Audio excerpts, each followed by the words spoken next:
Irmãos e irmãs queridos, hoje eu, à maneira de Padre Mário Sartori, peço licença para falar ao seu coração com franqueza, sem maquiagem espiritual, porque amar também é dizer a verdade.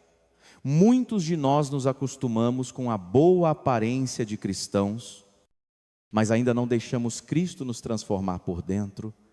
Podemos sentar no banco, levantar as mãos, abrir a Bíblia no amanhecer e mesmo assim continuar ilesos, como se o Evangelho fosse apenas um hábito elegante e não a vida nova que Deus quer nos oferecer.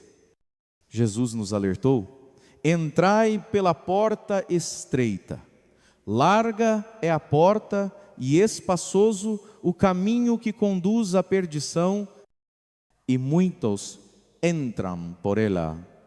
Melate 7. 13 到14 não é palavra para nos intimidar, e sim para nos acordar. A fé não é um crachá de membros, é um encontro com o Deus vivo que mexe na raiz do nosso querer. No Brasil, a gente sabe diferenciar quando o feijão está só temperado por fora e quando o sabor pegou de verdade. Assim também com a fé. Não basta um amém redondo na boca se a graça não penetrou o coração. O profeta Ezequiel anunciou: Deus tira o coração de pedra e dá um coração de carne, Sef. 36. Arcelio. Isso não é poesia. É promessa para quem se rende, para quem para de negociar com o pecado e decide entrar pela porta estreita do arrependimento. Talvez você diga: Padre, eu já rezei, já fui à igreja, até chorei em retiros, mas Jesus também disse: nem todo que me diz Senhor, Senhor, entrará no reino, mas aquele que faz a vontade do meu Pai. Meta 7. Archie. Fazer a vontade do Pai não é perfeccionismo ansioso, é aprender a viver como filho, obedecendo por amor, sustentado pela graça. Muita gente recebeu um paninho religioso para polir a superfície, quando o que Deus quer é reformar a casa inteira por dentro. E isso começa derrubando os ídolos que a gente esconde no fundo da gaveta. O orgulho que não pede perdão, a vaidade que busca aplauso, os pequenos arranjos com a mentira, a sensualidade tratada como só mais um deslize. Não existe paz duradoura enquanto tentamos servir a dois senhores. Cedo ou tarde, a alma fica puxada como elástico, cansada de manter uma imagem bonita, enquanto o coração segue dividido. A boa notícia é que o Evangelho não é condenação, é convite, nascer de novo. CF. Joe 3. 3 até 5. Não significa recomeçar do zero com as próprias forças. Significa deixar o Espírito Santo agir onde a gente já não alcança. Na igreja, isso tem rosto concreto. Rito de iniciação. Batismo que nos mergulha na morte e ressurreição de Cristo. Eucaristia que nos nutre. Confissão que nos levanta e cura as feridas que a gente não conseguiu cicatrizar sozinho. No cotidiano brasileiro, como budzina, boleto e fila, a santidade não é teatro. Ela acontece na paciência com quem nos irrita, na honestidade quando ninguém está olhando, na fidelidade às pequenas promessas do dia. Santidade tem cheiro de café recém-passado às 6 da manhã. Quando você abre a palavra e pede, fala, Senhor, teu servo escuta, e depois fecha a Bíblia, decidido a praticar uma linha que seja: santidade tem rosto de mãe, que oferece sua fadiga por amor, de jovem que volta da confissão e faz um corte real no celular e nas companhias, de trabalhador que recusa o jeitinho porque prefere a bênção, a vantagem. Eu não lhe peço uma emoção, peço uma decisão.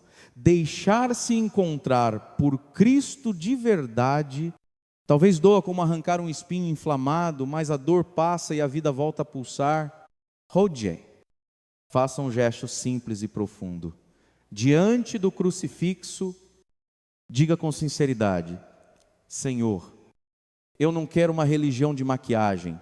Eu quero o teu Espírito dentro de mim. Muda o que for preciso. Dá-me horror ao pecado e amor à tua vontade.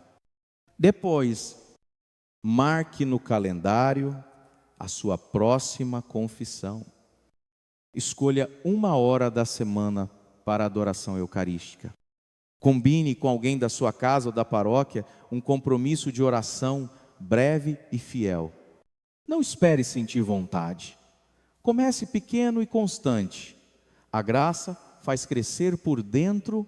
O Brasil conhece a força de uma romaria. Passo após passo, canta-se, reza-se, chega-se. Assim também a conversão. Um passo hoje, outro amanhã. E quando a gente percebe, o coração já não é de pedra. Cristo não veio maquiar a vida, Ele veio fazer novas todas as coisas. Deixe eu começar por você agora. Se o Evangelho fosse uma fórmula, bastaria repetir sílabas corretas e tudo estaria resolvido. Mas o Evangelho é encontro, é vida derramada, é novo nascimento. Jesus disse a Nicodemos, um homem religioso, conhecedor das Escrituras: em verdade te digo, quem não nascer do alto não pode ver o reino de Deus. Quem não nascer da água e do Espírito não pode entrar no reino de Deus. Jó 3, Sendaú, isso desmonta a ilusão do atalho espiritual. Não é o som dos lábios que salva, é a obra do Espírito no coração. No Brasil, a gente aprende cedo que receita de família não tem truque. Tem fogo, baixo e tempo certo. Assim também com a alma.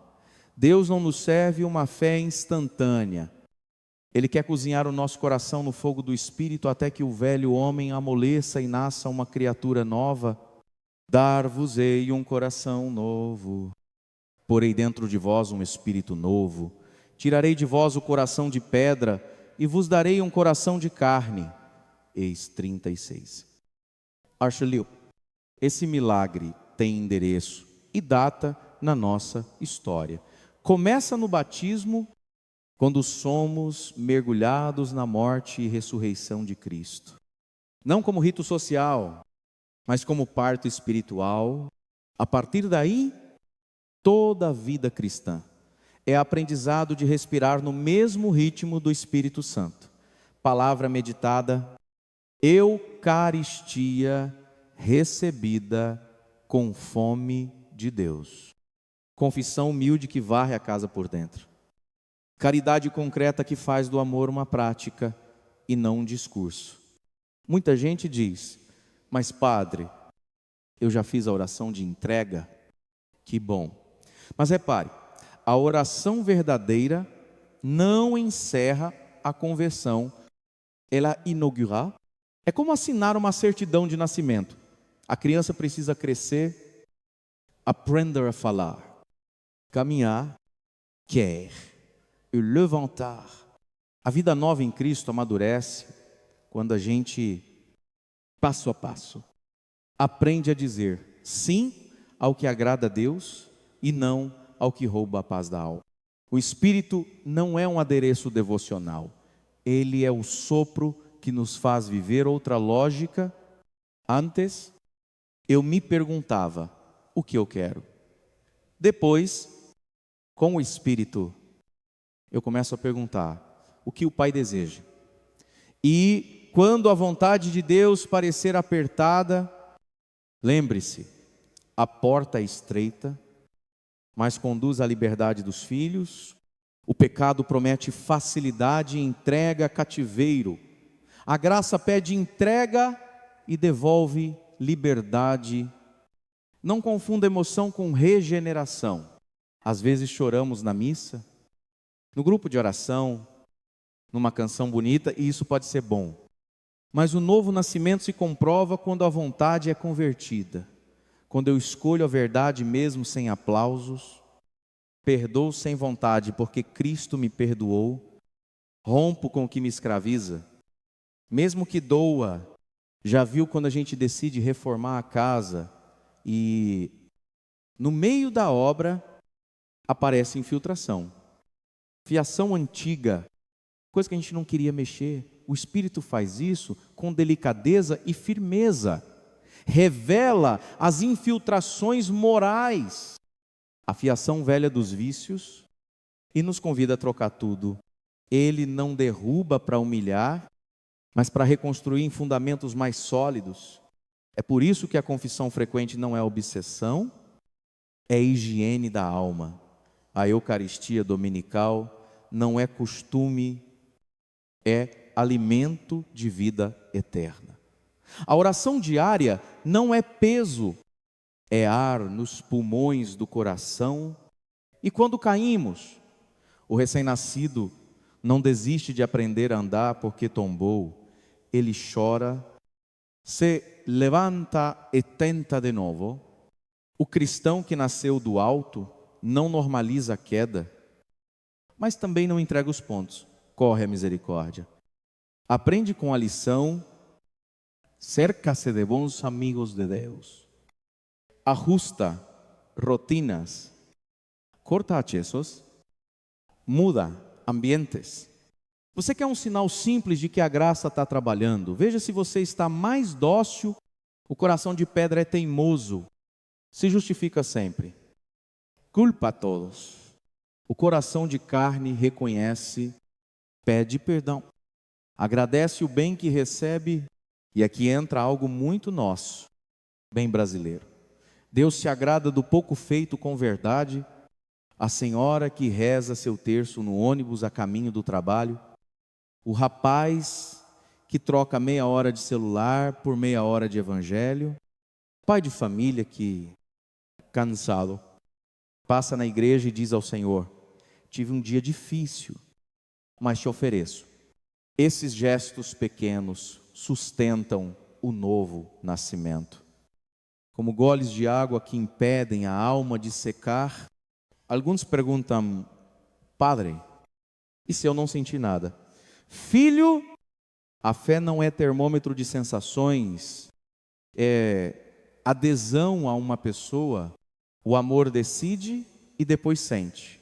E quando não sente, permanece por fidelidade. Se Cristo é Senhor, eu confio na sua palavra e caminho por ela. Mesmo contra a correnteza da cultura, mesmo quando a minha própria preguiça grita, hold, faça esse pacto com o Espírito Santo.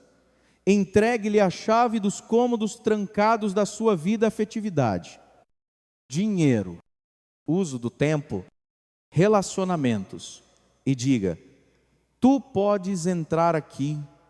Marque o dia do próximo batismo do seu filho, do seu afilhado. Renove as promessas do seu próprio batismo com um copo de água benta em casa e um sinal da cruz feito devagar, consciente. Pegue o Evangelho de João e leia o capítulo 3 de joelhos, pedindo a graça de nascer do alto. E, por favor, abandone a ideia de que a graça é mágica. Graça é presença fiel de Deus, que trabalha junto com a sua resposta. Fiel, Deus faz o impossível. A você cabe o necessário. Fechar a porta da ocasião de pecado, levantar-se cedo para rezar um pouco, perdoar de verdade, voltar à confissão, comungar bem preparado, amar concretamente. O novo nascimento não é miragem, é caminho percorrido com passos curtos e perseverantes. E, quando você menos esperar, verá que aquele vício que parecia inquebrável perdeu força, que aquela mágoa que parecia eterna começou a derreter, não porque você virou herói, mas porque Cristo vive em você. Converter não é sentir remorso por ter sido descoberto, é dar meia volta mudar de direção e entrar pela porta estreita que Jesus indicou, LC13. RCC. No Brasil, a gente usa muito a palavra metanoia nos retiros, mas às vezes a trata como um slogan simpático. Na Bíblia, porém, metanoia é decisão radical. Convertei-vos e crede no Evangelho. Meiki. Shiwo. A diferença entre remorso e arrependimento é como a diferença entre temporais de verão e nascente de rio. O remorso cai forte e rápido, faz barulho e vai embora. O arrependimento brota por dentro, alimenta um curso novo e muda a paisagem ao redor. A Sagrada Escritura chama isso de tristeza segundo Deus, que produz conversão e vida. 2 Cor 7, Sir. E a igreja, com a sabedoria de mãe, ensina-nos, Catecismo N, 1430. 1432. Que a penitência é, antes de tudo, obra do coração, reconhecer o pecado, repudiá-lo e decidir caminhar numa direção nova com a graça. Padre Mário Sartori diria com simplicidade: filho, Deus não quer te envergonhar, Ele quer te libertar. Por isso a porta é estreita, não para te esmagar, mas para te desinflar. Não cabe o ego inchado, não passa a mochila das justificativas, não atravessa o pacote das desculpas prontas. Entrar por ela pede gestos concretos. Primeiro, nomear o pecado sem perfume, como quem olha a etiqueta da farmácia. Foi orgulho, foi mentira, foi luxúria, foi injustiça com quem trabalha comigo. Segundo, romper com a ocasião. Se a queda mora no celular, muda-se o uso e os horários. Se mora em companhias, reconfiguram-se encontros. Se mora no dinheiro, estabelece-se honestidade e reparação. Terceiro, buscar o remédio que Cristo deixou. A confissão, onde a graça não só perdoa, mas fortalece a vontade. Tem muito brasileiro vivendo cansado por tentar dar conta sozinho. A confissão é como o abraço do pai do filho pródigo. LC 15. Devolve a dignidade e dá sandálias novas para caminhar. Alguns dizem: padre, mas eu volto sempre com o mesmo pecado. Sinto vergonha. Vergonha boa é a que te leva ao confessionário. Vergonha ruim é a que te mantém longe da misericórdia. O inimigo quer te convencer de que você é o seu erro. Deus te recorda que você é o seu filho e que o pecado confessado não define o teu futuro.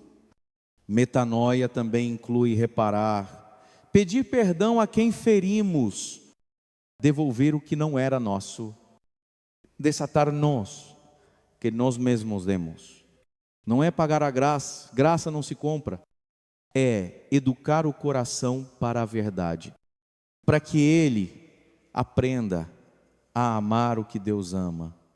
E como cultivar isso na rotina brasileira de trânsito? Boleto e pressa, com 3 hábitos simples e firmes. Um exame diário de consciência. 5 minutos à noite, antes de dormir. Agradecer 3 graças do dia. Pedir-lhe. Revisar atitudes. Confessar falhas. Propor um passo concreto para amanhã. 2.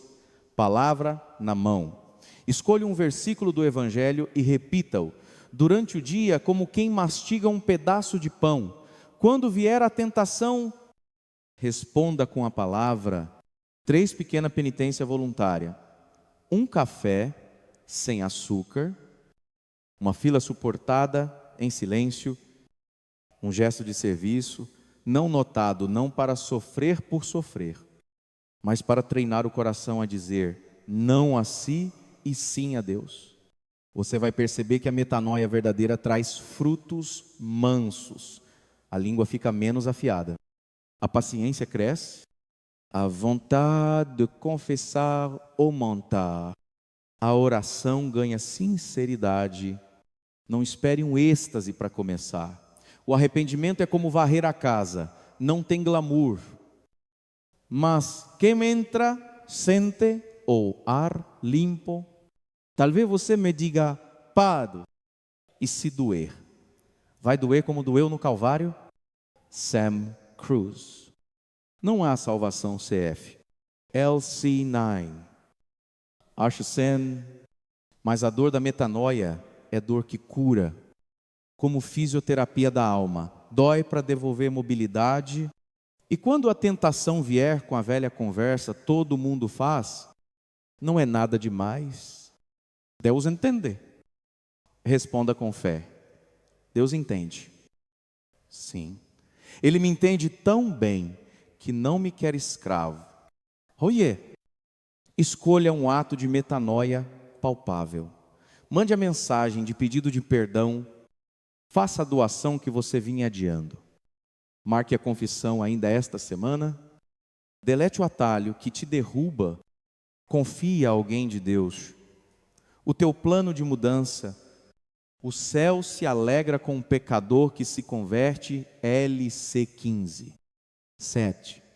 E quando o céu se alegra, a terra encontra caminho. Entrar pela porta estreita não é ficar menor, é ficar mais verdadeiro. E a verdade, quando acolhida, liberta. Joe 8. Censure. Sam Cruz. Não há salvação. No Brasil, a gente gosta de falar de vitória, de bênção, de portas abertas e Deus, de fato, é Pai generoso. Mas Padre Mário Sartori nos lembraria com carinho e firmeza. O caminho do Filho passa pelo Calvário. Antes de chegar ao domingo da ressurreição, se alguém quer vir após mim, negue-se a si mesmo. Tome a sua cruz cada dia e siga-me. Lê 9. Orchesen. Não é convite para um heroísmo triste, é um chamado para aprender o amor na sua gramática verdadeira, porque o amor que não doa, que não sangra um pouco, que não renuncia, costuma ser só emoção bonita, e emoção não sustenta casamento. Vocação, amizade com Deus. A cruz não é um enfeite de pescoço, é um estilo de vida, é dizer não ao orgulho que quer ter sempre razão, não à vaidade que precisa de aplausos, não à sensualidade que promete liberdade e entrega cativeiro. E é dizer sim a Cristo quando ninguém está olhando. São Paulo abre o coração. Estou crucificado com Cristo. Já não sou eu quem vive, é Cristo que vive em mim. Guilherme 2. Archer. Isto não apaga a nossa personalidade. Pelo contrário, arrede-me, como fogo que não destrói o ouro, mas o purifica. Talvez você pense, padre, mas por que Deus quis a cruz? Não porque goste do sofrimento, e sim porque levou o amor até o extremo. A cruz é a prova de que Deus desceu ao pior da nossa história: injustiça, abandono, traição, dor. E ali plantou uma semente de vida que explode. No terceiro dia, quando abraçamos a nossa cruz de cada dia com Ele, a dor não some por mágica, mas recebe sentido. E a alma descobre uma força que não sabia que tinha. Vinde a mim, vós que estáis cansados. Mary 11, 28. Jesus não convida cansados para virar super-heróis. Convida para repartir o jugo. O cristianismo não é culto à dor, é culto ao amor que, por amar, aceita padecer. Santa Teresa d'Ávila sorria. Nada te perturbe, Quem a Deus tem nada lhe falta, só Deus basta. São João da Cruz ensinava que o monte da perfeição se sobe por dentro, desapegando-se do que pesa. Em português bem claro. Se carregar a cruz de Cristo parece pesado, mais pesado ainda é arrastar correntes de pecados que prometem prazer e cobram a alma. No cotidiano brasileiro, a cruz tem rosto bem concreto. A mãe que passa a noite com o filho doente e oferece seu cansaço por amor. O jovem que escolhe a pureza na contramão das pressões. O profissional que diz não ao esquema e aceita perder uma oportunidade para não perder a paz. O idoso que une suas dores à paixão do Senhor e se torna intercessor silencioso da família. Não romantizemos a dor, peçamos alívio. Sim, tratamentos, justiça social, políticas que cuidem do povo, mas não desperdicemos as inevitáveis. Unidas à cruz de Cristo, tornam-se oração poderosa. Existe um modo cristão de sofrer, sem amargura e sem pose, com fé e mansidão, pedindo ajuda quando necessário, deixando-se cuidar e oferecendo. No íntimo, aquela parte que ninguém pode tirar. Jesus, por ti, com tua força. Ai, Padre, eu tenho medo da cruz. Todos temos, por isso o Senhor não nos manda ir sozinhos. Ele diz, siga-me. Ele vê a fronte, carrega conosco. Envia o Espírito e para que a cruz não vire teatro de vaidade. A igreja nos dá a liturgia. Na missa, o sacrifício de Cristo se torna presente, não repetido, presenteado. E a gente aprende a entrar nele, quando você oferece no ofertório aquela contrariedade do dia, aquele pedido pela família, aquela luta secreta. Você está colocando tudo no cálice. Depois, quando comunga, o ressuscitado passa a habitar o lugar mesmo das suas feridas.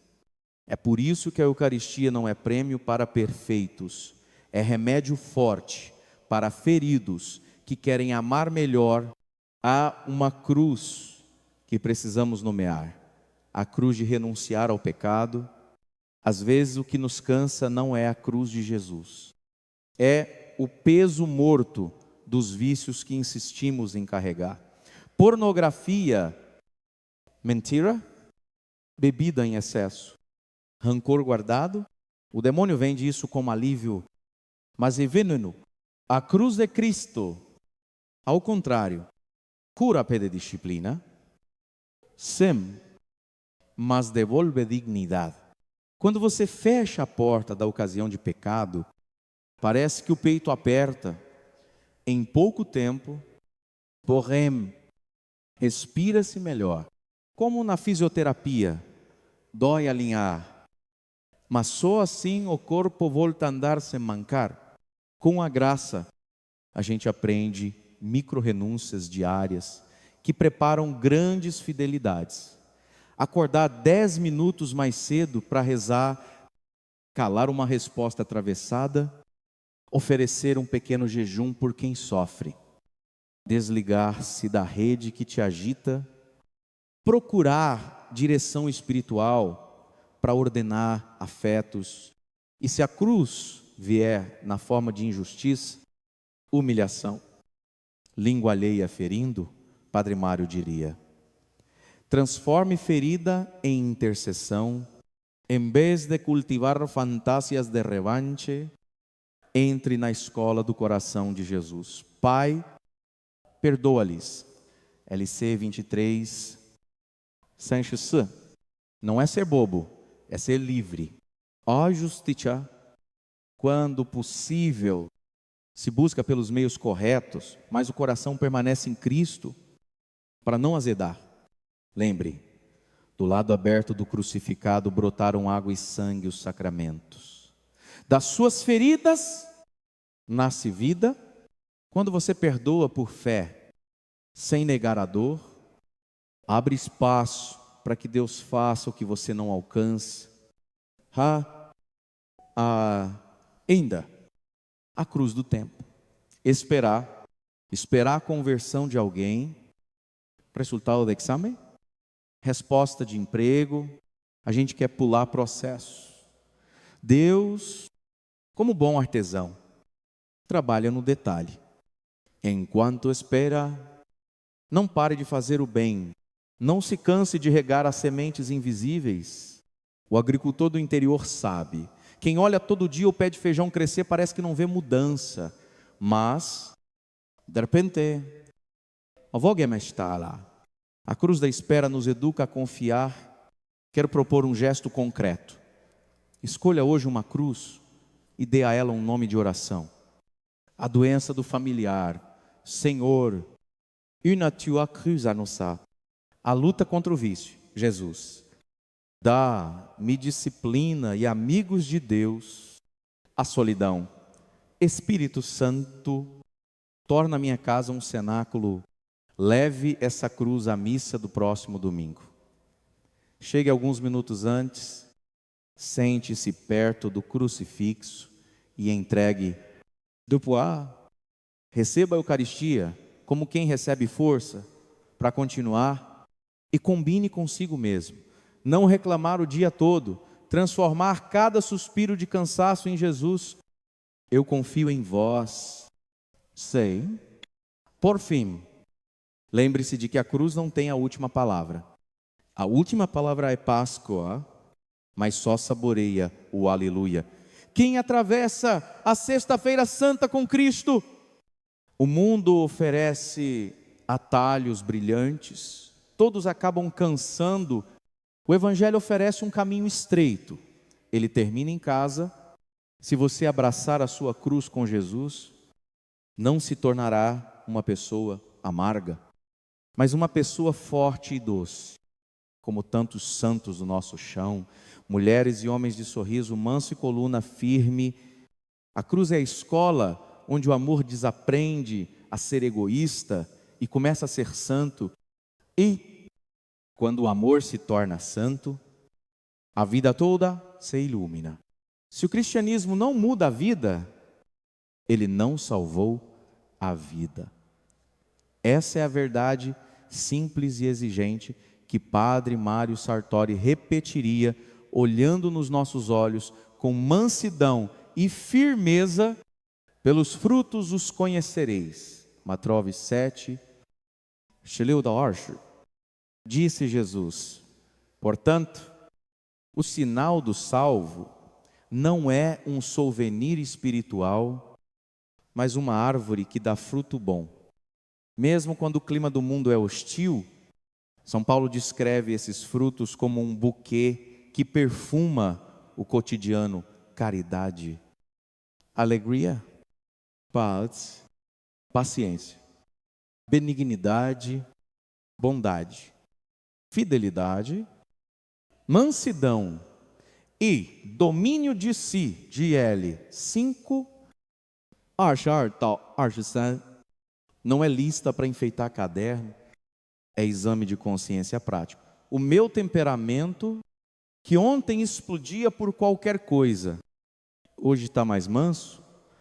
As minhas palavras, que feriam fácil, hoje consolam mais. O meu dinheiro, antes fechado em mim, hoje se abre em generosidade. A santidade não é uma aura, é um estilo concreto de viver à semelhança de Jesus. Sede santos em todo o vosso procedimento. 1PD1.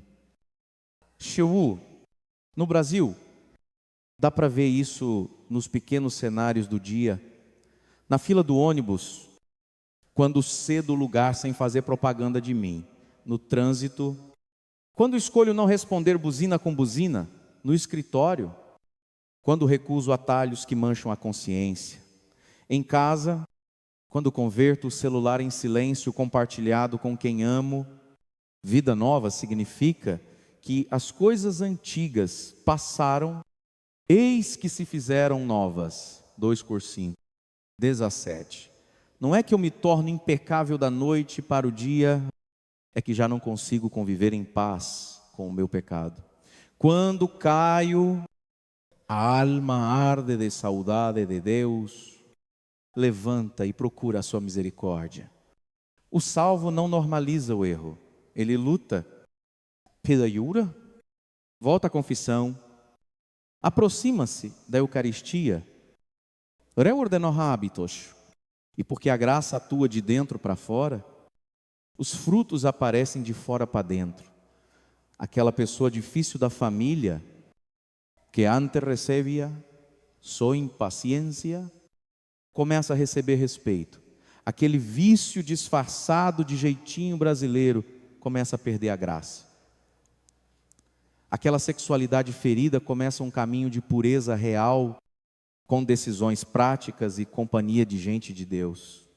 Padre Mário costuma dizer que santo não é quem nunca tropeça, é quem não faz amizade com o chão. Levanta, sacode a poeira e caminha. Quer um termômetro? Veja como você trata as pessoas quando ninguém está olhando. O hipócrita brilha no palco e apaga no bastidor. O discípulo aprende a ser coerente no escuro. Outro sinal, a fome de Deus. Quem foi alcançado pela graça começa a gostar daquilo que antes parecia amargo, silêncio. Oração, palavra, missa bem vivida, serviço escondido, não por obrigação fria, mas porque descobre um sabor novo. Como quem aprende a apreciar um bom café sem açúcar, sem precisar mascarar. E quando falamos de frutos, falamos também de poda. O agricultor divino corta excessos para que venham mais uvas. CF. Joe 15. Às vezes essa poda se chama frustração. Correção. Demora. Uma humilhaçãozinha que desinflama o ego. Se acolhidas com fé, essas podas não diminuem você. Amadurecem você. Sem a santidade, ninguém verá o Senhor. HB 12. 14. Palavra forte, mas libertadora, porque coloca a meta no lugar certo. Ser salvo não é colecionar experiências intensas. É deixar a caridade tomar conta do coração ao ponto de ela vazar nos gestos. Caridade que começa em casa, atenção, delicadeza, perdão e se alarga para quem sofre. O pobre à porta da igreja, o doente invisível do prédio, a paróquia que precisa do seu talento. Por favor, não confunda fruto com performance moral. Performance busca aplauso, fruto se dá porque a seiva corre. A seiva é a graça. Oração diária breve e sincera. Confissão mensal, ou quando cair em pecado grave.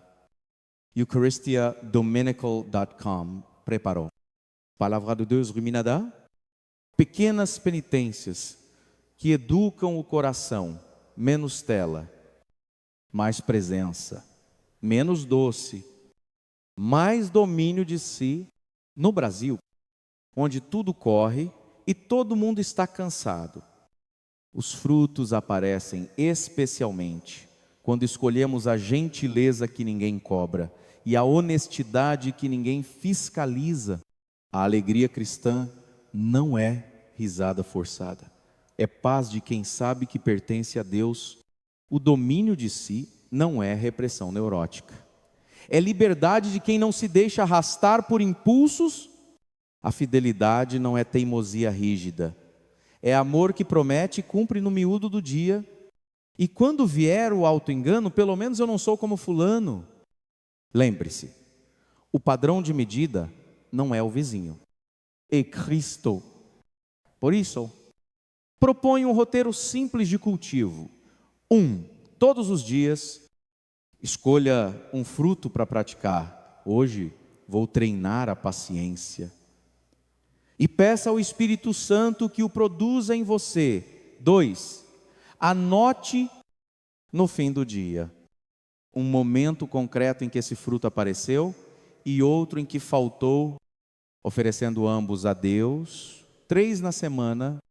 Faça um ato de caridade silenciosa que custe algo tempo, dinheiro, afeição sem postar, sem comentar. 4 uma vez por mês. Sente com um padre ou um diretor espiritual para revisar o caminho, ajustar excessos, discernir podas necessárias. 5, mantenha um amigo espiritual ao lado para não caminhar sozinho. Ao pouco, você vai notar, a boca que antes soltava farpas começa a abençoar, a mão que antes fechava começa a doar, o olhar que julgava começa a acolher, não porque você virou santo da noite para o dia, mas porque a seiva de Cristo correu nas suas veias. O mundo está cansado de discursos. Ele reconhece Cristo quando vê fruto maduro no galho do nosso cotidiano, que a nossa vida diga sem microfone: Jesus é o Senhor, porque a nossa caridade, alegria, paz, paciência, bondade, fidelidade, mansidão e domínio de si se tornaram uma homilia viva. Hoje, antes de dormir, escolha um fruto e reze: Espírito Santo, produz em mim o que eu não consigo produzir sozinho. Esvazia o meu coração de vaidade e enche-o do amor que permanece. Amanhã, entregue-se a praticar no primeiro teste do dia e no domingo, leve esse propósito ao altar para que a Eucaristia faça circular a seiva de Cristo na sua semana. Árvores plantadas na casa do Senhor dão fruto até na seca. E é exatamente nos desertos deste tempo que Deus quer fazer de você um oásis. Nunca vos conheci. Palavra dura, ditas por Jesus, que soam como um trovão no coração de quem leva a sério o Evangelho MT7. Ele não está falando com pagãos distantes, mas com gente religiosa, acostumada à linguagem de fé, capaz até de profetizar, expulsar demônios e fazer maravilhas. O choque está aqui. É possível frequentar ambientes sagrados, falar de Deus com fluência e, mesmo assim, viver longe do coração de Cristo. Isso se chama auto-engano religioso e tem sotaque brasileiro quando a gente confunde devoção com superstição, tradição com conversão, influência digital com intimidade real com Deus. Padre Mário Sartori nos lembraria com doçura e firmeza: não basta dizer Senhor, Senhor, é necessário fazer a vontade do Pai. E fazer a vontade do Pai não é ativismo frenético, é obediência amorosa. São Paulo reforça: examinai-vos para ver se estáis na fé, provai-vos a vós mesmos. 2 Cor 13. Ou, essa ordem não foi escrita para nos esmagar, mas para nos curar da ilusão que anestesia a consciência e sequestra a alegria do Evangelho. O auto-engano tem alguns disfarces, um deles é o do terceirizado. Eu me escondo atrás do carisma de um pregador, da beleza de uma liturgia, do número de lives e missas que eu assisto, mas não deixo a palavra mexer na minha agenda, nos meus afetos, no meu bolso. Outro disfarce é o do comparador. Eu me conforto olhando o pecado alheio e dizendo: pelo menos eu não sou como fulano. O padrão deixa de ser Cristo e passa a ser a mediocridade média. Há ainda o disfarce do colecionador de experiências. Eu persigo arrepiamentos, choro fácil, encantos bonitos, mas fujo do perdão concreto, da reconciliação difícil, da fidelidade nas pequenas coisas. Auto-engano é como aquele espelho torto de parque de diversões. Mostra uma imagem, mas não a verdade, e diz que é manso e humilde, é também o verdadeiro. Ele não nos lisonjeia, ele nos salva. Como é que a gente sai disso? Com luz, verdade e método. Luz, pedir ao Espírito Santo que nos mostre o coração como Deus vê, sem filtros. Verdade, chamar as coisas pelo nome, sem perfume. Não foi deslize, foi mentira. Não foi apenas carência, foi luxúria. Não foi jeitinho, foi injustiça.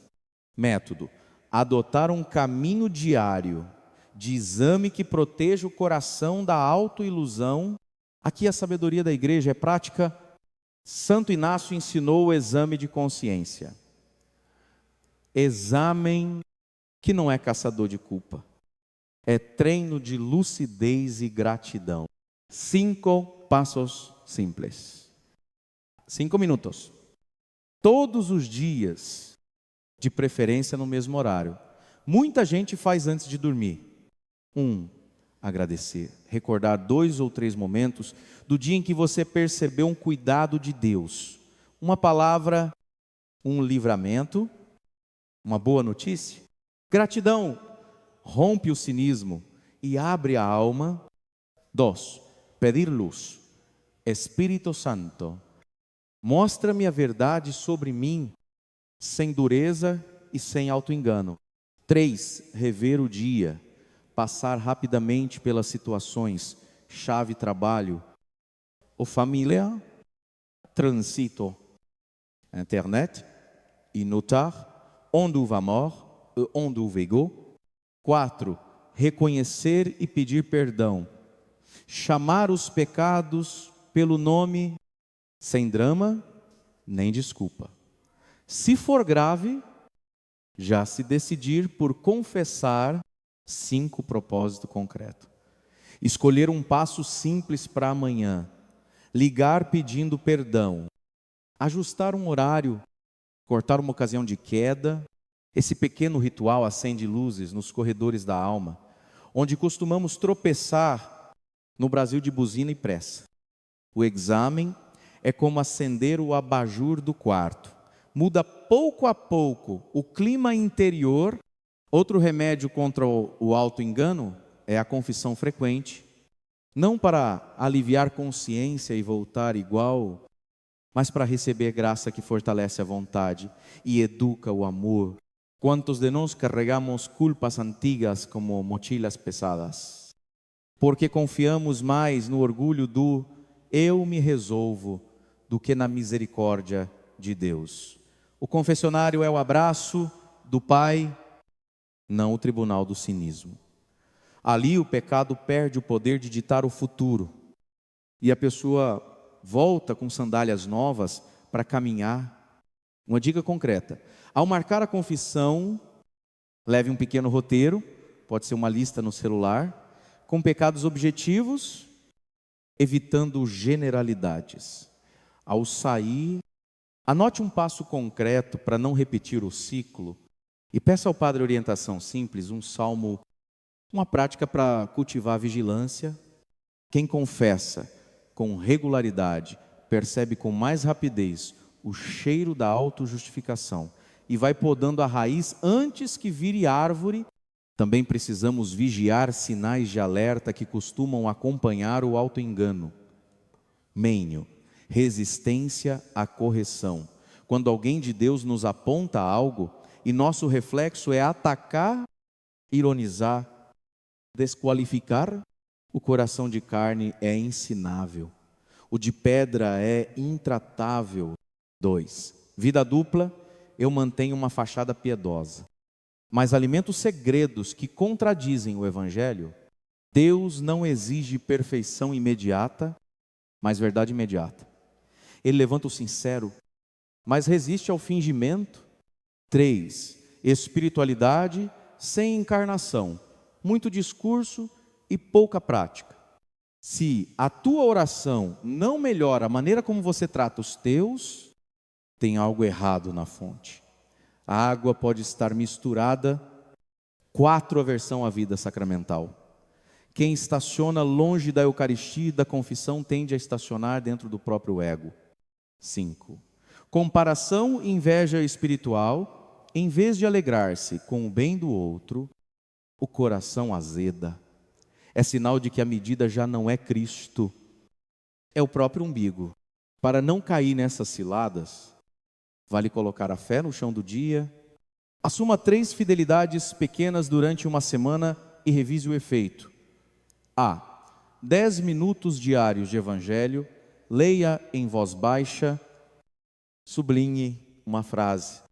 Leve-a no bolso do coração. B. Uma obra de misericórdia escondida, alguém faminto, alguém doente, alguém esquecido, faça o bem sem anunciar. C. Uma renúncia concreta que combate sua principal escravidão. Tela, bebida, curiosidade maldosa. O auto-engano perde força quando o amor vira ação. E o corpo entra no jogo da fé. E não caminhe sozinho. Tem um amigo espiritual, alguém maduro na fé, com quem você pode partilhar lutas, quedas e vitórias. E busque direção espiritual quando possível. Quem caminha acompanhado tropeça menos e levanta mais rápido. Padre, e se eu perceber que vivi anos me enganando? Bendito seja Deus por abrir os teus olhos agora. Não perca tempo com nostalgia culpada. A melhor hora para a verdade é hoje. Volte-se para o Senhor com coração quebrantado. Cria em mim, ó Deus, um coração puro. Renova em mim um espírito resoluto. Isaías 51.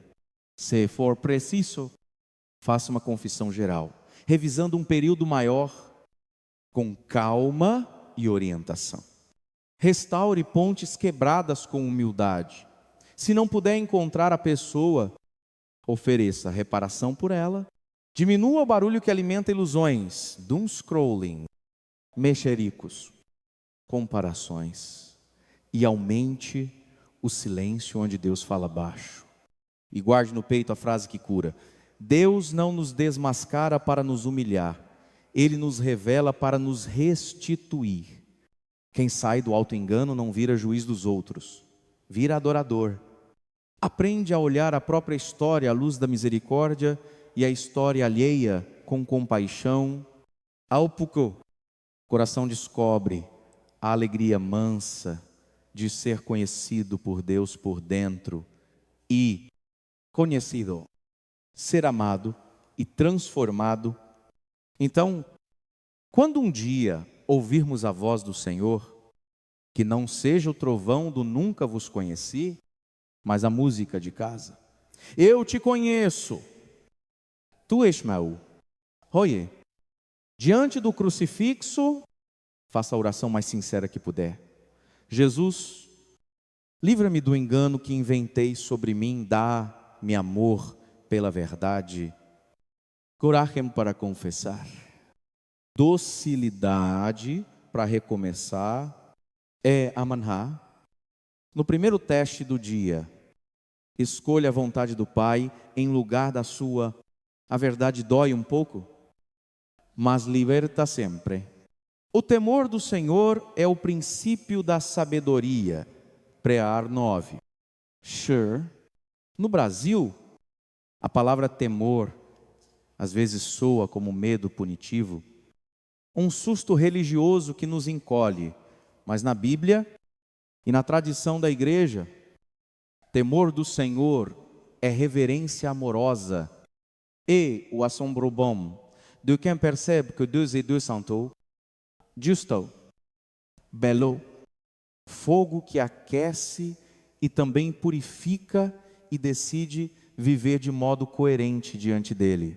Padre Mário Sartori diria com aquele jeito manso e direto: quem só fala do amor de Deus e esquece sua santidade, corre o risco de domesticar o Evangelho. Quem só fala de justiça e esquece a misericórdia, cai na dureza. O temor do Senhor equilibra o coração, afasta a leviandade que brinca com o pecado e cura a ansiedade de quem tenta ganhar. Deus por desempenho. Nosso Deus é fogo devorador. HB 12. Archdiel, diz a Escritura, não um incêndio destruidor, e sim a chama que consome as impurezas para revelar o ouro. Quando essa consciência desce do cérebro ao peito, muda a maneira de falar, de negociar, de consumir, de tratar os próprios afetos. A gente para de barganhar com a verdade, de medir tudo pela conveniência e começa a perguntar: isto agrada a Deus? Não por neurose, mas por amor. O temor santo é a coluna vertebral da esperança, impede que a graça vire desculpa. Deus entende tudo, então tudo bem. E impede que a culpa vire cadeia. Errei. Então não tem jeito. Ele nos coloca no trilho da realidade. Deus ama de verdade e leva a sério o que nos faz viver ou morrer por dentro. Pense na imagem simples do mar. Quem o respeita, entra, mergulha, aproveita, volta renovado. Quem o despreza, brinca com a correnteza e se arrisca sem necessidade. Com Deus é parecido. Quem o reverencia vive mais livre, porque não se vende por qualquer aplauso, não torce a consciência por uma vantagem. O temor do Senhor protege o coração da tentação de brincar, com o sagrado transformar sacramento em costume social, oração em amuleto, Eucaristia em passo automático. Ele nos ensina a preparar a alma para a missa como quem prepara a casa para receber visita querida. Chega um pouco antes, silencia o celular, confia as intenções, participa de verdade, ensina a carregar um versículo no bolso do dia e a evitar conversas que ferem a caridade. Ensina a fechar abas e janelas no celular que roubam a pureza e a paz. Não por moralismo, mas porque a presença de Deus vale mais que qualquer curiosidade. O temor santo também corrige uma caricatura comum, a de um Deus bonzinho que só abraça e nunca corrige. Quem ama, educa. Quem me educa, às vezes contraria. O Senhor corrige a quem ama. HB 12. Liu, a correção divina não humilha, restaura, não quebra, estrutura. Não nos trata como réus sem saída, mas como filhos chamados à semelhança do Filho. No chão brasileiro, isso se traduz em escolhas miúdas e valentes. Devolver um troco a mais sem fazer propaganda de si, não participar do fuxico que destrói reputações, cortar uma assinatura de conteúdo que bagunça a alma, calibrar consumo para que caiba generosidade, consertar a fala quando a língua escapa. É bonito ver quando uma casa aprende o temor santo, muda o clima. A televisão baixa o volume quando entra um idoso, as piadas ganham respeito. A mesa recebe uma bênção breve e sincera. A porta da semana se abre com a missa dominical como prioridade, não porque tem que, e sim porque lá o fogo se acende, nos reacende. O temor do Senhor torna a oração mais verdadeira. Menos palavras para impressionar, mais silêncio para escutar. Menos eu, mas seja feita a tua vontade. Ele também cura a comparação e a inveja espiritual. Em vez de vigiar a vida alheia, a gente aprende a vigiar o próprio coração. E quando a consciência acorda e acusa com força, o temor não nos empurra para longe, empurra para o confessionário. Pai, pequei, confio na tua misericórdia. O Brasil conhece penitentes de romarias e mutirões. No secreto, Deus vê cada passo humilde e derrama óleo sobre as feridas escondidas. Talvez você diga: Padre, eu confundo temor com medo. Eu sinto pavor de Deus por causa da minha história. Então guarde esta imagem. O temor santo é como a postura de quem entra na Basílica de Aparecida e, mesmo no meio da multidão, percebe que o espaço pede respeito, o coração baixa o tom, os olhos procuram o altar, os pés desaceleram e a alma sabe que ali não é qualquer lugar. Agora transporte isso para dentro de você. Você é o santuário onde Deus deseja habitar. Que tom a tua mente usa? Que imagens você deixa circular? Que passos você dá com a liberdade que recebeu? O temor do Senhor devolve solenidade à vida, não tristeza. Aquela beleza grave que torna cada decisão uma oportunidade de amar melhor. Ele também nos defende dos extremos, do medo servil que paralisa e que não vem de Deus, e da coragem imprudente que flerta com o abismo, que também não vem de Deus. Caminho do meio, caminho de filhos, confiança e reverência. Um exercício simples para cultivar essa graça. Pela manhã, traçar o sinal da cruz devagar e dizer em voz baixa 3 vezes: Santo, Santo, Santo. Lembrando que o dia inteiro será vivido diante do Santo. Ao abrir o celular, faça uma pequena pausa antes do primeiro toque. Senhor, que eu use esta ferramenta para o bem. Ao tomar uma decisão difícil, pergunte-se: se Jesus estivesse fisicamente ao meu lado agora e Ele está sacramentalmente, eu faria o mesmo? À noite, 1 minuto de adoração silenciosa diante de um crucifixo, mesmo que seja uma imagem pequena no quarto, repetindo: Tu es deux, ils sont deux, pouzo a pouzo, a casa interior vai ganhando ordem. É alma, paz. E se cair, o temor santo não te expulsa, ele te lembra o caminho de volta.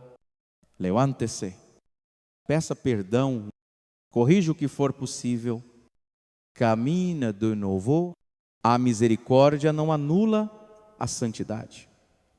A santidade não cancela a misericórdia. Ambas se encontram no coração aberto de Jesus, de onde jorram água e sangue, batismo e Eucaristia, vida nova e alimento para permanecer. Hold. Peça esse dom como criança que pede colo. Pai, dá-me o temor do Senhor, para que eu te ame sem leviandade e te obedeça sem escravidão. Purifica o meu olhar, disciplina a minha vontade. Acende em mim o fogo que não destrói, mas se ilumina. É a manhã, no primeiro impulso de agir por impulso, respire fundo e escolha a reverência. Um passo de cada vez, o coração aprende a dançar no ritmo de Deus. Felizes os que andam na lei do Senhor. Slef e 19. Neles, o mundo reconhece um brilho diferente, não de holofote, mas de lâmpada acesa no altar. O juízo é certo. E isso é algo que Padre Mário Sartori sempre enfatiza com voz firme e coração paterno. A paciência de Deus não é consentimento, e a ausência de punição imediata não significa aprovação do pecado. O machado já está posto à raiz das árvores. Meta 3. Sir, no Brasil, a gente entende isso quando observa a força da natureza. A chuva pode demorar, a seca também. Mas a água, ou a falta dela, deixa marcas inevitáveis. O julgamento divino funciona de forma parecida. Todo ato, todo descuido, todo pecado acumulado tem consequência, mesmo que não se veja imediatamente. É por isso que o Evangelho não é apenas promessa de bênção, mas alerta para a responsabilidade que carregamos. Hoje, se ouvirdes a sua voz, não endureçais o vosso coração. HB 3, Tidalbá, não amanhã, não quando for conveniente, mas olha, o presente é o campo de batalha da graça. Muitas vezes, a vida cotidiana nos embala em uma falsa sensação de segurança. No chancito, no trabalho, nas redes sociais, na rotina de contas e compromissos. Esquecemos que cada escolha moral, grande ou pequena, contribui para a nossa construção interior ou para nosso afastamento de Deus. Padre Mário sempre lembra, a salvação não é uma memória de experiência emocional ou cerimônia passada. É uma realidade viva que se manifesta nas decisões diárias, a cada sim ou não que damos ao pecado, a cada oportunidade de amar ou de perdoar. A vida interior é testada, não há terreno neutro. Ele costuma dizer, todo dia você ou caminha em direção a Cristo ou se afasta dele. O juízo certo também nos ensina a importância da vigilância e da prontidão espiritual. O Senhor pode vir como um ladrão à noite, e Miqueias 5:2. Ninguém sabe o dia nem a hora. E essa incerteza não é para amedrontar, mas para despertar uma consciência ativa.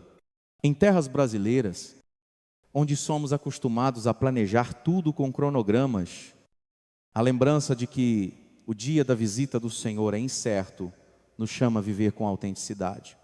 Agora, a priorizar o que realmente importa. Ok, adianta acumular bens, status ou reputação se a alma está negligenciada? A lição do juízo certo é simples.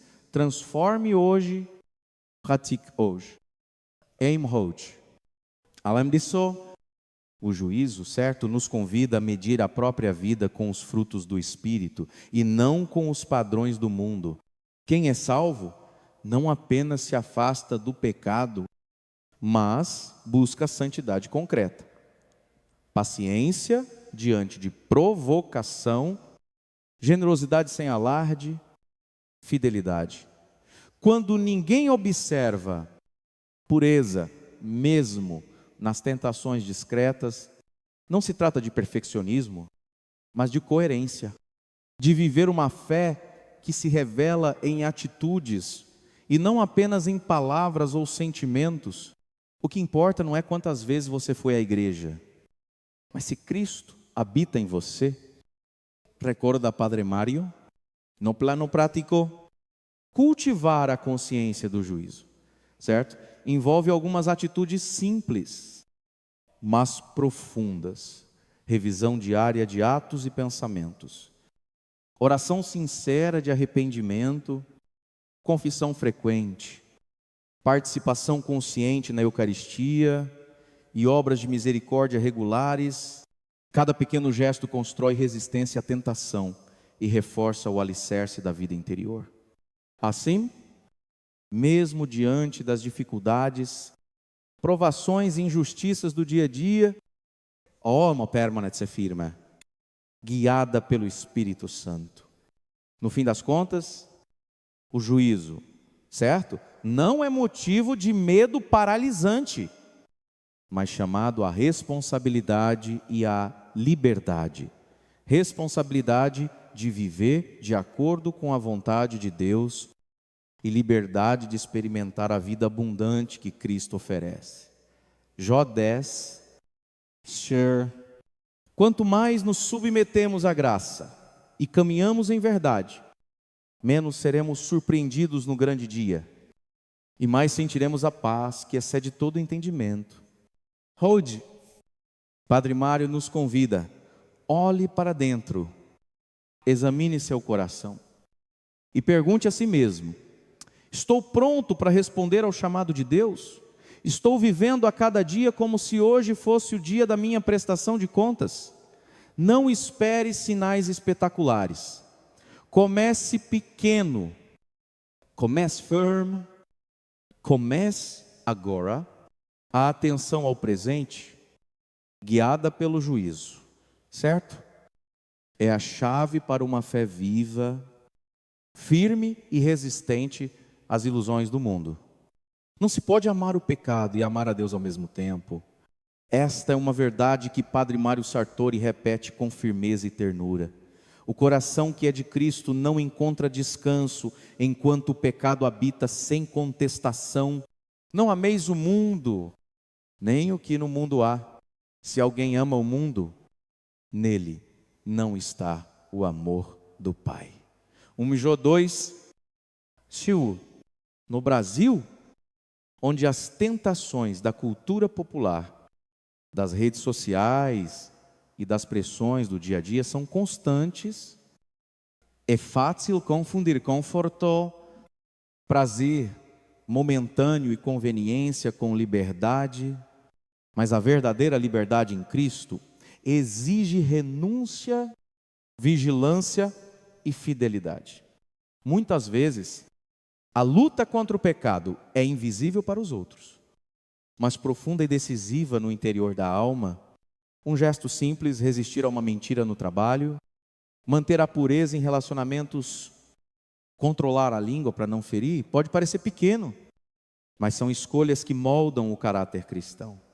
Padre Mário explica que essas pequenas renúncias diárias, quando feitas com intenção e oração, fortalecem o coração para resistir às tentações maiores.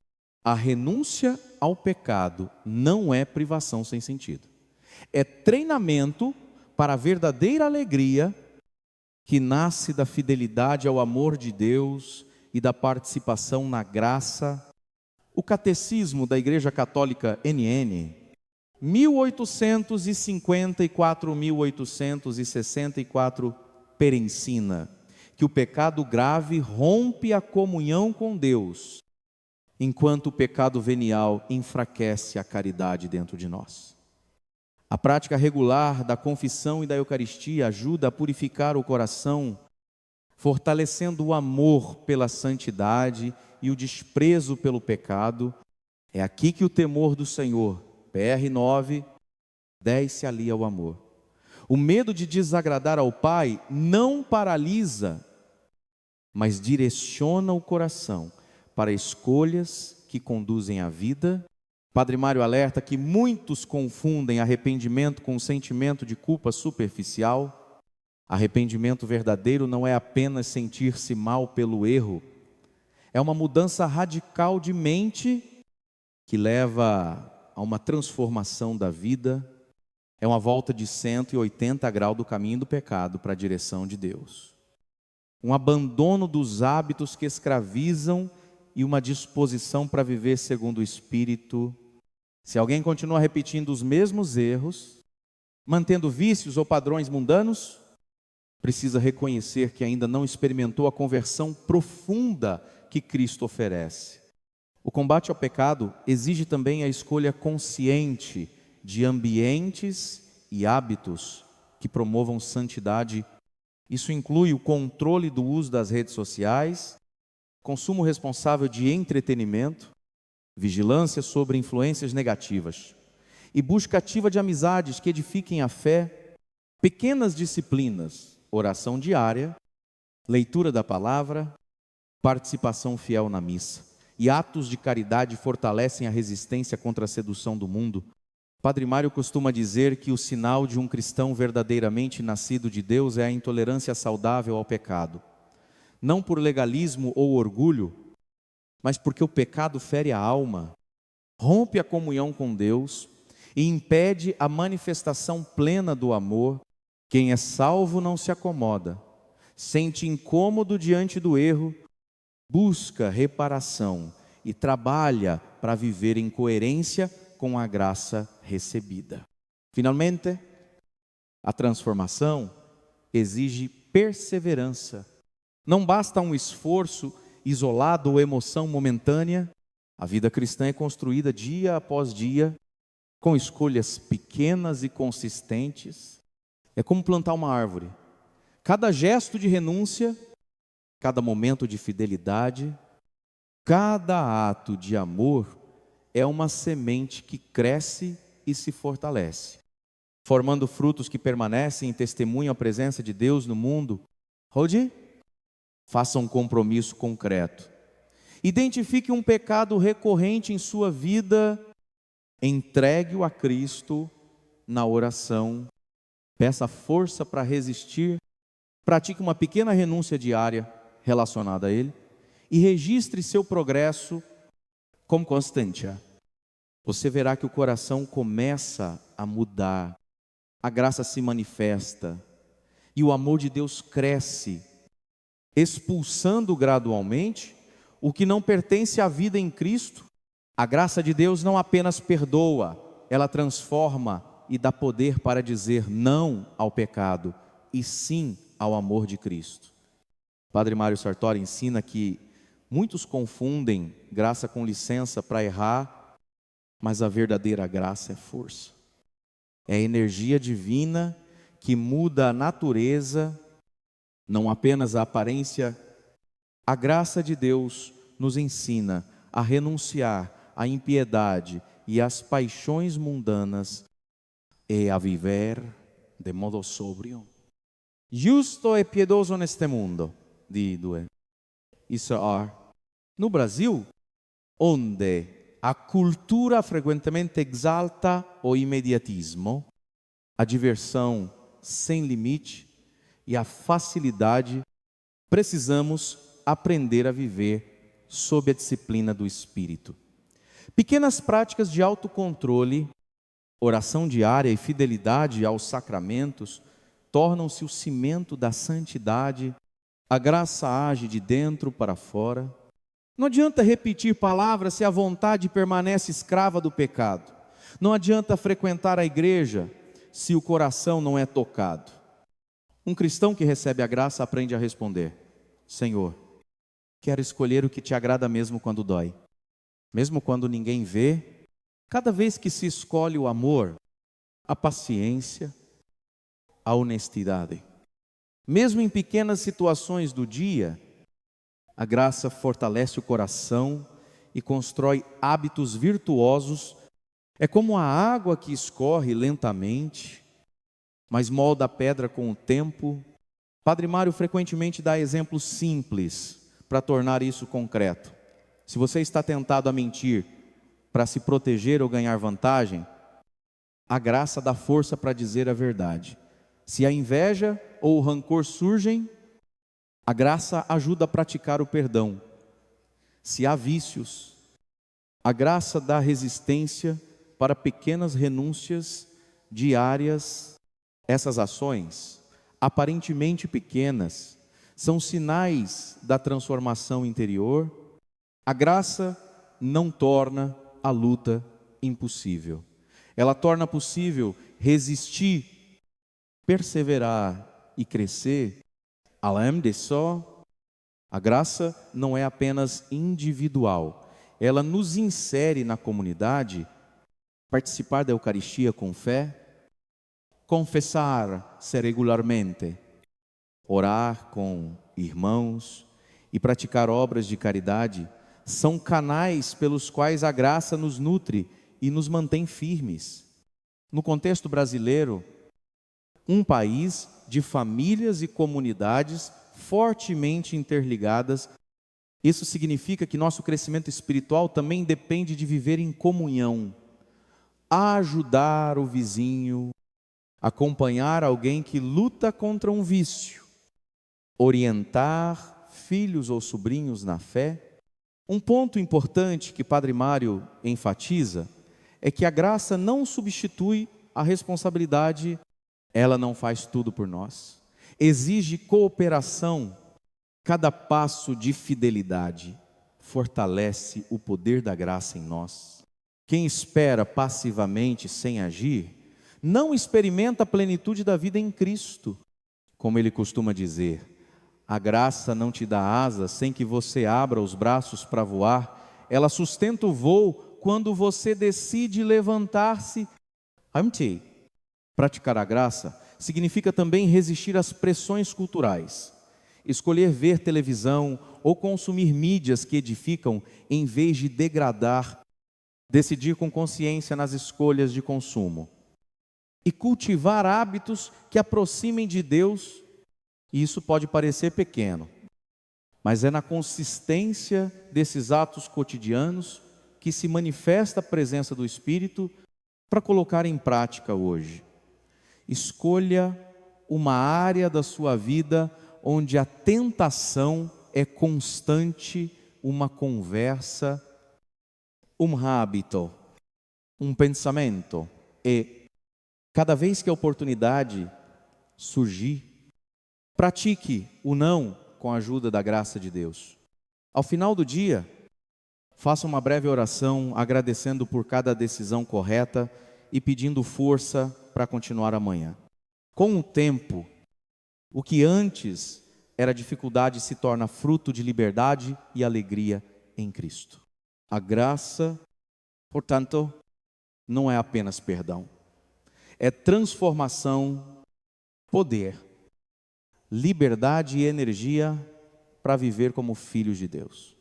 Quem vive assim descobre o sabor da vida abundante prometida por Jesus, Jó 10:10, e começa a experimentar uma fé que se traduz em ações concretas e amorosa consistência, formando um testemunho vivo em casa, na comunidade e no mundo. Contar o custo é essencial para ser discípulo, e não apenas um admirador de Cristo. Padre Mário Sartori lembra que seguir Jesus não é ser fã, é ser comprometido, é estar disposto a carregar a cruz diária e deixar que Ele transforme a vida inteira. Qual de vós, querendo construir uma torre, não se assenta primeiro e calcula o custo para ver se tem com que a terminar? LC14. Archibald. No Brasil, onde muitas vezes buscamos soluções rápidas e resultados imediatos, esta verdade desafia nossa mentalidade. A fé verdadeira exige paciência, perseverança e sacrifícios conscientes.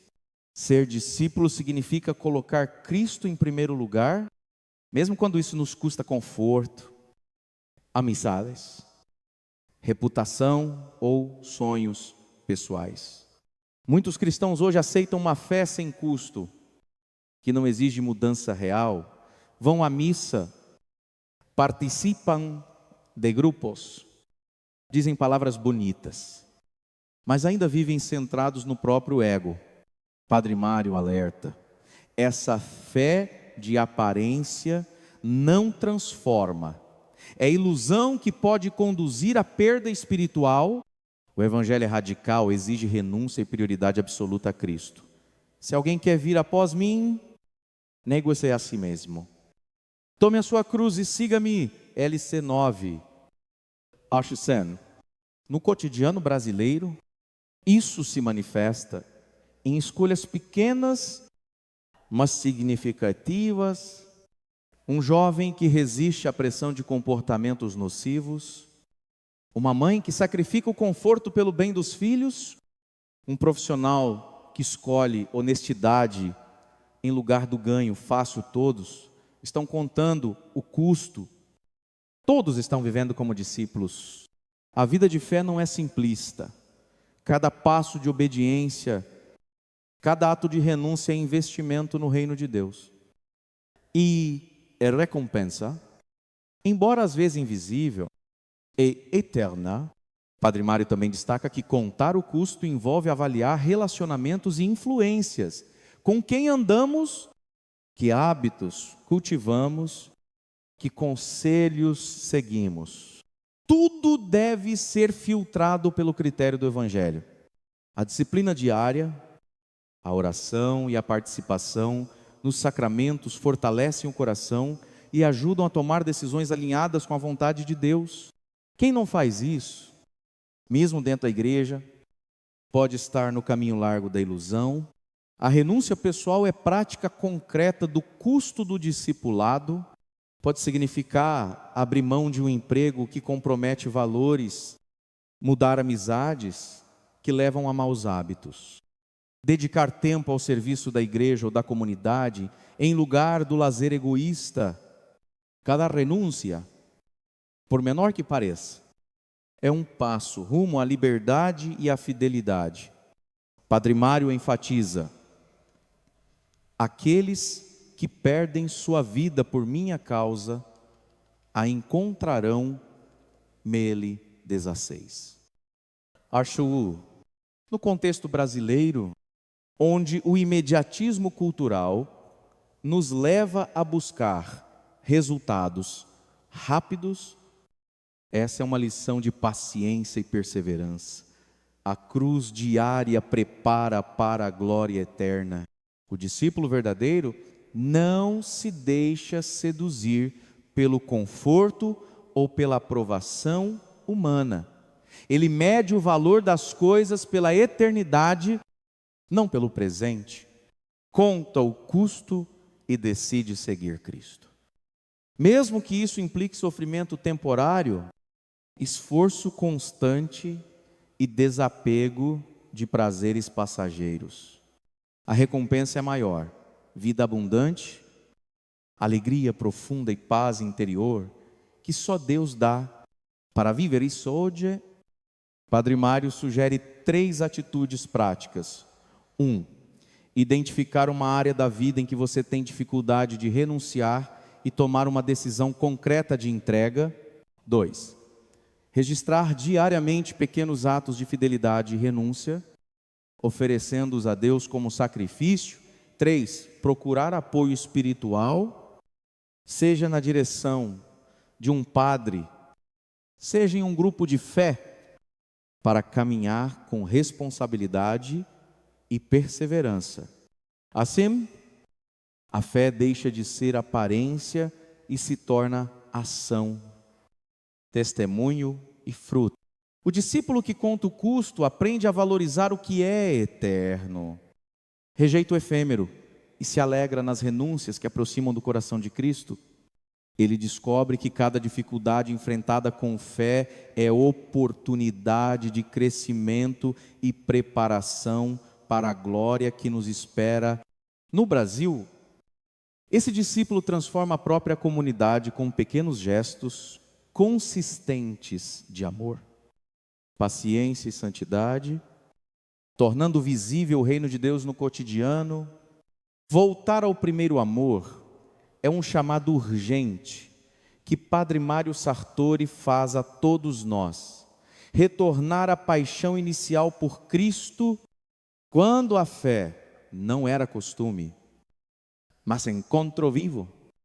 Quando cada oração era nova e cada missa tocava o coração profundamente.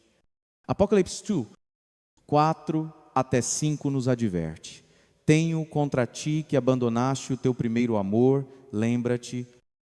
Portanto, de onde caíste, arrepende-te e faz as primeiras obras. No Brasil, onde a rotina pode nos anestesiar e o calor do dia a dia nos distrai, este é um chamado para reavivar a chama interior. Não se trata de nostalgia ou sentimentalismo, mas de decisão consciente de restaurar a prioridade de Deus na vida. Padre Mário explica que esse retorno envolve 3 pilares essenciais: palavra, Eucaristia e comunidade. A palavra é o alimento que orienta, corrige e fortalece. ler o Evangelho diariamente, meditar sobre uma passagem e aplicá-la. As decisões do dia mantêm o coração desperto. A Eucaristia é o encontro vivo com Cristo. Não é rotina ou formalidade, mas fonte de graça e transformação. E a comunidade é o ambiente em que se pratica a fé de forma concreta. Apoiar, servir e ser apoiado por irmãos na caminhada fortalece e mantém a fé vibrante. No cotidiano brasileiro, voltar ao primeiro amor pode significar acordar mais cedo para rezar, escolher participar da missa com atenção e coração aberto, ou dedicar tempo a atos de caridade e serviço, sem esperar reconhecimento.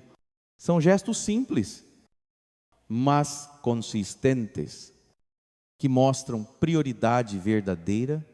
Muitas vezes, deixamos que distrações e compromissos supérfluos ocupem o espaço do nosso amor por Cristo. Restaurar o primeiro amor é ordenar a vida para que Deus ocupe o centro, decidindo conscientemente quais hábitos permanecem e quais precisam ser abandonados. Padre Mário também alerta sobre o perigo de viver uma fé superficial, rituais cumpridos sem devoção, orações repetidas mecanicamente, presença na igreja sem transformação interior.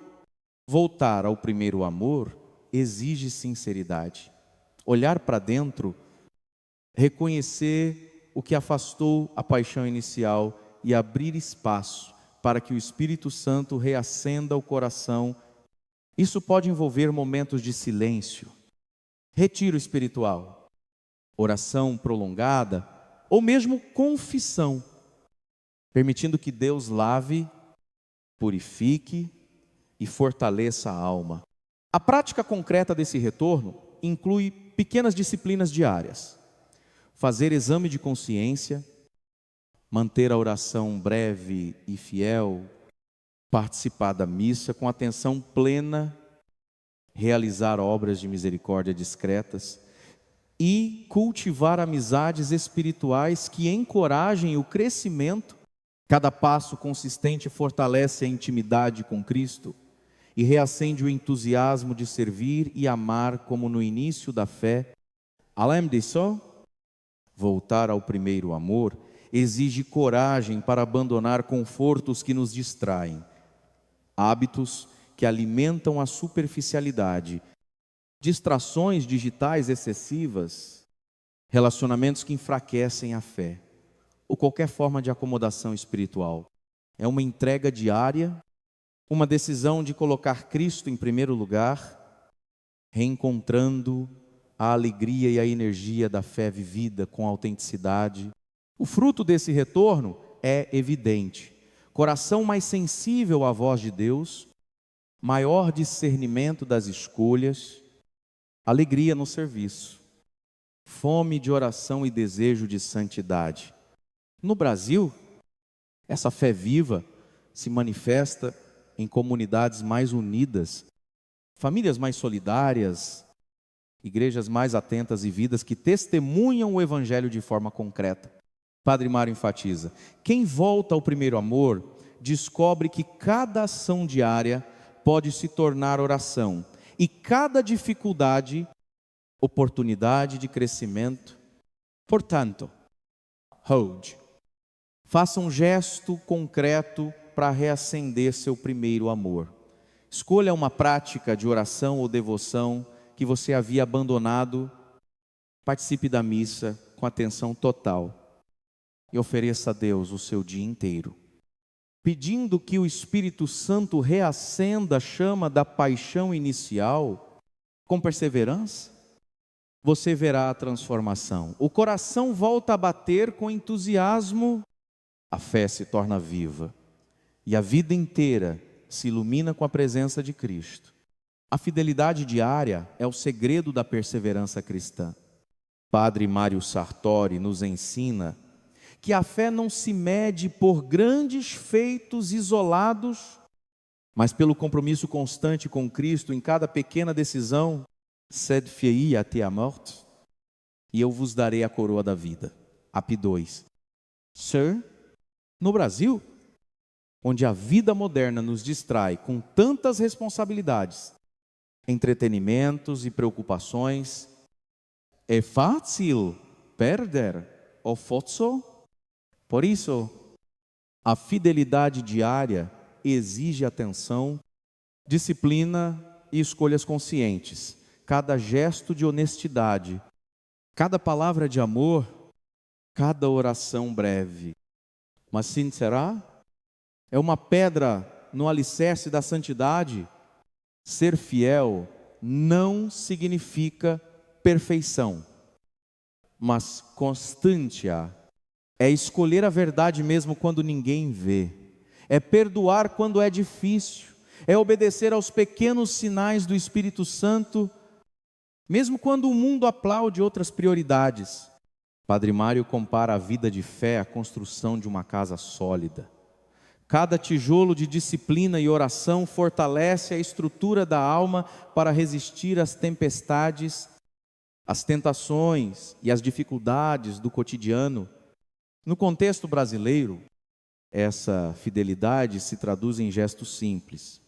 Participar da missa dominical com atenção, rezar o terço com dedicação, reservar um tempo diário para meditar na palavra, dedicar-se a obras de caridade sem buscar reconhecimento, manter compromissos éticos no trabalho e na família e cultivar relações que edificam.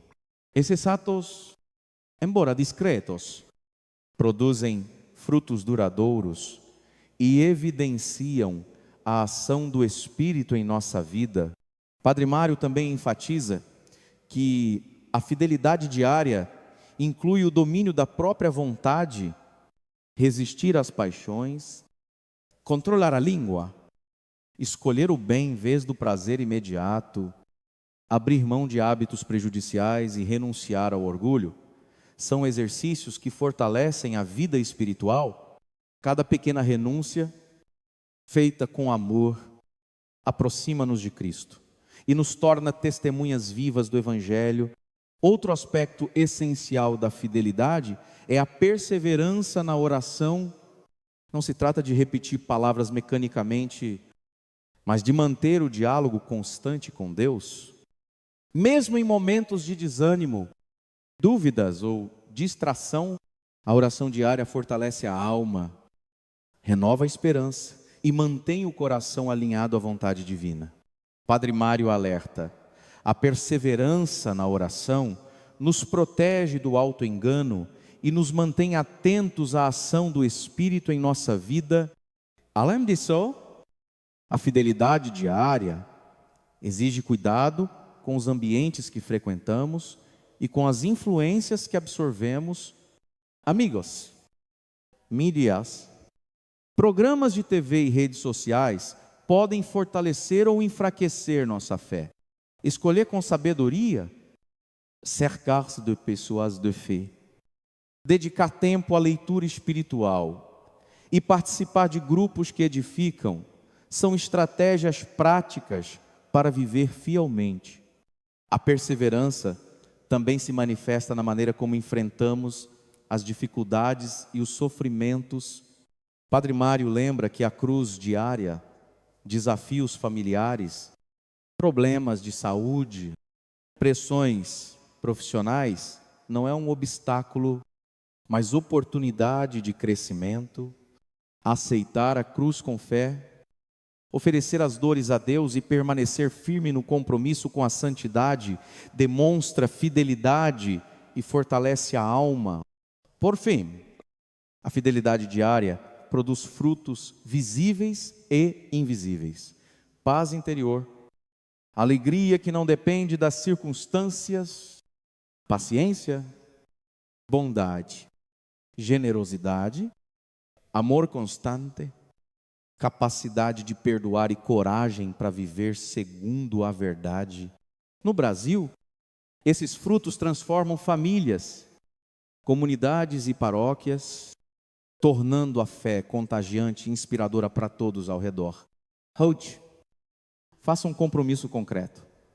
Escolha 3 pequenas atitudes que expressam fidelidade a Cristo e pratique-as diariamente durante a próxima semana. Ao final de cada dia, agradeça ao Senhor pelas conquistas e peça força para continuar fiel amanhã. Com o tempo, a constância criará raízes profundas e transformará sua vida em testemunho vivo do Evangelho. A santidade que Padre Mário Sartori prega não é luxo ou privilégio reservado a poucos. É chamada diária para todos que desejam viver em Cristo. Sede santos. Porque eu sou santo. PDA. Serlio. No Brasil, onde a vida cotidiana nos distrai com o trabalho, trânsito, redes sociais e compromissos familiares, cultivar a santidade exige atenção, disciplina e pequenas decisões constantes que refletem a presença de Deus em cada momento. A santidade começa no ordinário, simples, no que ninguém vê. O gesto de paciência com quem irrita, a palavra de bondade quando poderia ser dura, a honestidade silenciosa no trabalho, a atenção ao próximo na fila ou na comunidade. Padre Mário enfatiza que santidade não é ausência de dificuldade, mas fidelidade.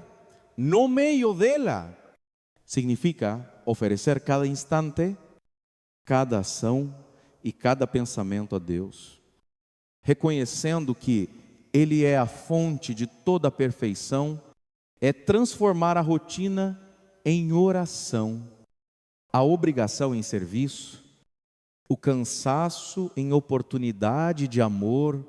No cotidiano brasileiro, isso se traduz em pequenas escolhas que revelam integridade. Honrar compromissos, cuidar da família com atenção, praticar a caridade sem esperar retorno, evitar fofocas, respeitar colegas e vizinhos. A santidade exige renúncia e discernimento. Nem tudo que parece bom é útil para a vida em Cristo. Padre Mário alerta: precisamos aprender a distinguir entre conveniência e verdade, entre prazer momentâneo e felicidade eterna. A renúncia diária a hábitos prejudiciais, vícios, palavras levianas ou pensamentos egoístas é um passo concreto para crescer em santidade. É um exercício de liberdade interior que nos protege das armadilhas do mundo e fortalece a alma para resistir às tentações. Outro ponto essencial é a vigilância espiritual. Um coração que deseja a santidade precisa cultivar hábitos de oração, leitura da palavra e participação nos sacramentos, a missa dominical, a Eucaristia diária ou semanal, a confissão regular, a meditação do Evangelho e atos de caridade contínuos tornam-se ferramentas para formar caráter, refinar a vontade e fortalecer a fé. Padre Mário lembra que a santidade é progressiva. Ninguém se torna santo de uma hora para outra. Mas a constância nos pequenos gestos cria frutos duradouros. Além disso, a santidade se manifesta em comunidade. No Brasil, onde família, amigos e vizinhos fazem parte do dia a dia. Praticar a santidade significa também ser exemplo e apoio para os outros. Ajudar sem buscar reconhecimento, ouvir sem julgar, encorajar sem impor e amar mesmo quando não há retorno. São formas concretas de viver a fé que transformam não só a própria vida, mas o ambiente ao redor. A santidade também envolve coragem. É preciso resistir às pressões culturais que valorizam sucesso, fama e prazer, imediato em detrimento da fidelidade a Deus.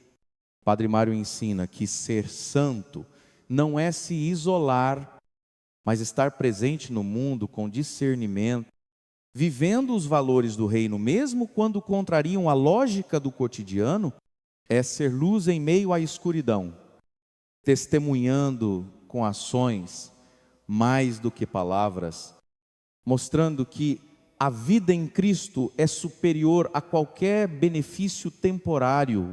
Para colocar em prática hoje, escolha um hábito que você deseja transformar para aproximar-se de Cristo. Faça uma renúncia concreta, pequena, diária, e acompanhe com oração. Observe as oportunidades de praticar caridade e bondade sem que ninguém perceba. Reserve momentos de leitura da palavra e meditação com constância. Você perceberá que a santidade se torna natural como respirar, e que cada dia vivido em fidelidade fortalece o coração e testemunha o Evangelho. A santidade é caminho de liberdade, amor e alegria verdadeira. Cada escolha fiel, cada renúncia consciente, cada gesto de bondade transforma não só você, mas também aqueles que cruzam o seu caminho. No Brasil, onde a vida é intensa e cheia de distrações, viver a santidade torna-se um farol, inspirando outros a seguir o mesmo caminho de fé, amor e entrega a Deus.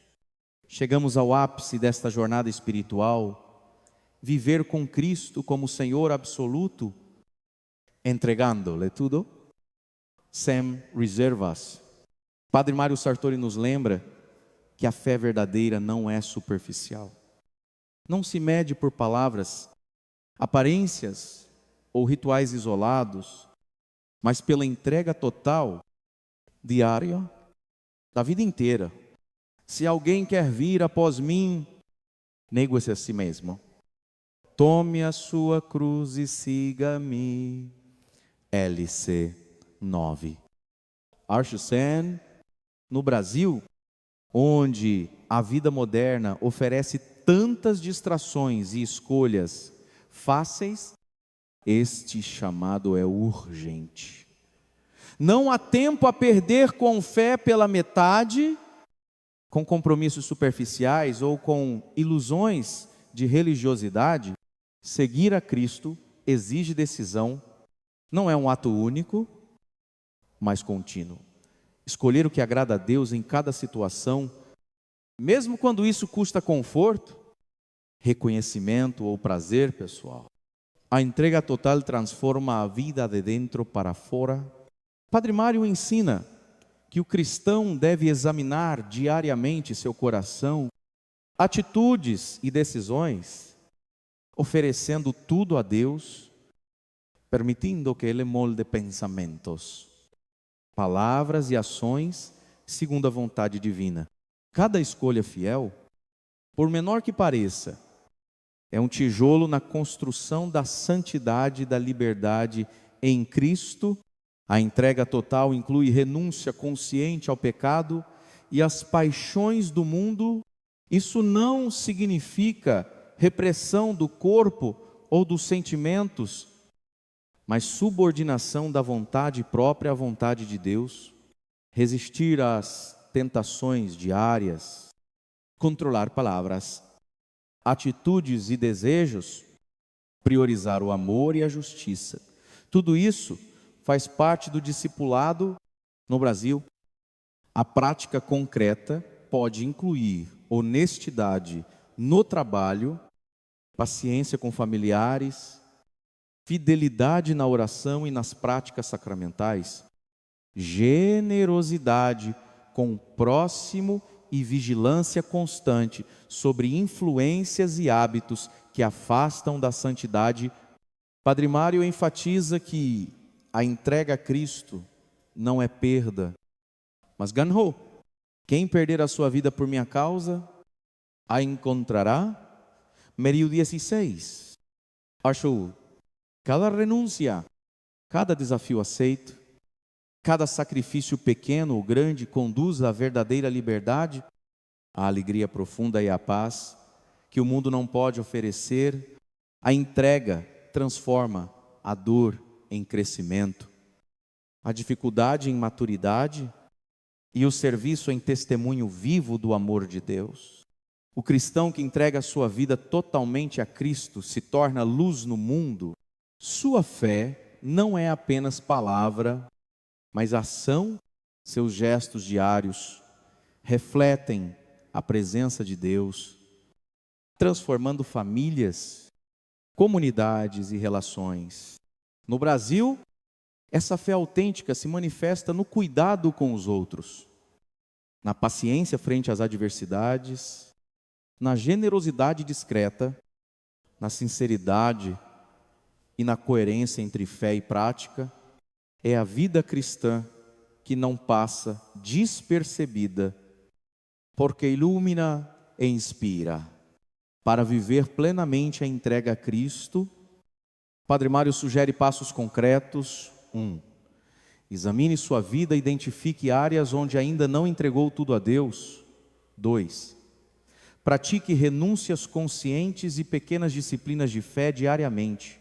3. Participe ativamente da missa.